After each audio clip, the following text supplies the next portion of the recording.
ఉమ్మడి కరీంనగర్, ఖమ్మం, రంగారెడ్డి, మేడ్చల్ జిల్లాల్లోని అధికార పార్టీ హవా కొనసాగింది. చాలా పురపాలికలను కాంగ్రెస్ ఏకపక్షంగా చేజిక్కించుకుంది. కొలువుదీరిన కొత్త పాలకవర్గాలు ప్రజలకు సేవ నిస్వార్థంగా అందిస్తామని హామీ ఇచ్చాయి. ఉమ్మడి కరీంనగర్ జిల్లా వ్యాప్తంగా జరిగిన చైర్మన్, మేయర్ ఎన్నికల్లో కాంగ్రెస్ సింహభాగాన్ని కైవసం చేసుకుంది. రాయ్కల్, జమ్మికుంట, సిరిసిల్ల మున్సిపాలిటీలో బీఆర్ఎస్ కైవసం చేసుకుంది. Jagtial municipal chairperson, vice chairperson ఎన్నికపై ఉత్కంఠ రేగగా ఎట్టకేలకు ప్రశాంతంగా ముగిసింది.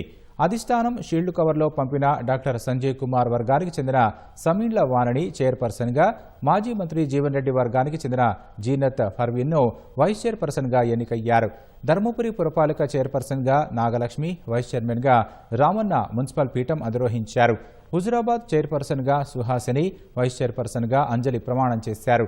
ఉస్నాబాద్ మున్సిపాలిటీలో కాంగ్రెస్ తరపున గెలిచిన లక్ష్మి చైర్పర్సన్గా, పద్మ వైస్ చైర్పర్సన్గా ఎన్నికయ్యారు.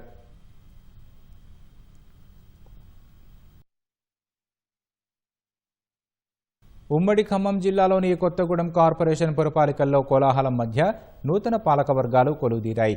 ఏదులాపురం, వైరా, కల్లూరు, సత్తుపల్లి, మధిర, అశ్వరావుపేట మున్సిపాలిటీల్లో నూతనంగా ఎన్నికైన కార్పొరేటర్లు, కౌన్సిలర్ల ప్రమాణ స్వీకారాలు సందడిగా సాగాయి.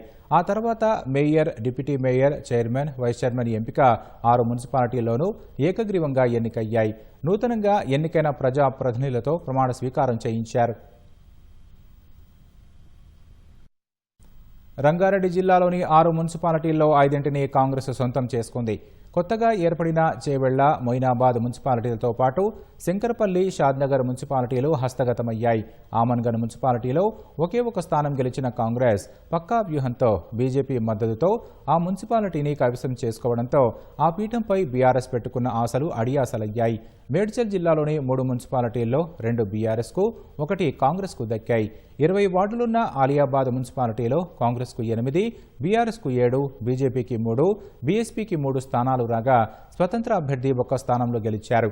పీఠం దక్కాలంటే 11 స్థానాలు కావాలి. దీంతో 8 మంది కౌన్సిలర్లున్న కాంగ్రెస్కు బీజేపీ నుంచి గెలిచిన 3 కౌన్సిలర్లు మద్దతిచ్చారు.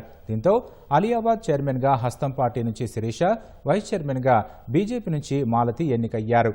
హంగ ఏర్పడిన ఎల్లంపేటలోనూ నాటకీయ పరిణామాలు చోటు చేసుకున్నాయి. ఎల్లంపేట మున్సిపాలిటీ పీఠాన్ని బీఆర్ఎస్ పార్టీనే దక్కించుకుంది. ఎక్స్ అఫిషియో ఓటును ఎమ్మెల్యే మల్లారెడ్డి వినియోగించుకోవడంతో 13 స్థానాలతో బీఆర్ఎస్కు మెజారిటీ వచ్చింది. తన ఎక్స్ అఫిషియో ఓటును వినియోగించుకోకుండా ఈటల అంతర్గతంగా బీఆర్ఎస్కు మద్దతు ఇవ్వడంతో పాటు బీజేపీ కౌన్సిలర్లు కూడా మద్దతిచ్చారని కాంగ్రెస్ వర్గాలు చెబుతున్నాయి.